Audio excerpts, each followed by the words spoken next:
ભગવાન કોઈ દી કોઈને મારતા જ નથી, ભગવાન કોઈ દી કોઈનું ખરાબ કરતા જ નથી. કોઈ દી ભગવાન એમ નથી કહેતા કે જા તે આ પાપ કર્યું ને તને એની સજા હું આપું છું.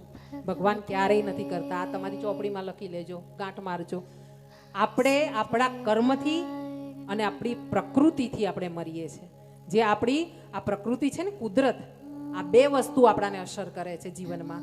એક તો આપણા કર્મ, બીજું કુદરત. કુદરતમાં જો તમે જોઈ રહ્યા છો અત્યારે ગ્લોબલ વોર્મિંગ ચાલી રહી છે, કેટલાય દેશો લડાઈ કરી રહ્યા છે, હા, અને કેટલું દારૂ ગોળો ને કેટલું બધી મુસીબતો થઈ રહી છે.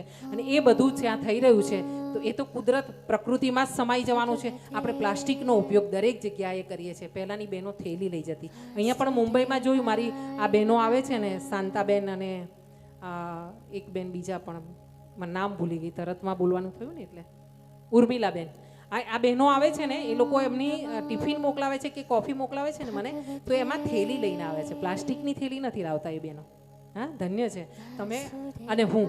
પ્લાસ્ટિકનો ઉપયોગ બંધ કરીશું ને તો ઠીક છે, બાકી 10 વર્ષ પછી તો ઢગલે ઢગલા પ્લાસ્ટિક હશે. પછી ખાવામાં પ્લાસ્ટિક જ આવશે. એ પચાવવું કેવી રીતે, આ પછી આપણે જ વિચારવાનું છે. જે આપણે કરી રહ્યા છે ને, કે ઉપાડ્યું પ્લાસ્ટિક, લીધું શાકભાજી એમાં અને પછી બહાર ફેંકી દીધું. આ પ્લાસ્ટિક બળીને પણ વિનાશ નથી થતો, એનો નાશ નથી થતો. હા, એ કોઈ બીજા રૂપમાં રૂપાંતરિત નથી થઈ શકતું. અને એ વસ્તુ કુદરત કહેવાય, એને પ્રકૃતિ કહેવાય. હા, અને એ પ્રકૃતિ આપણાને અસર કરે છે. આપણા કર્મો આપણાને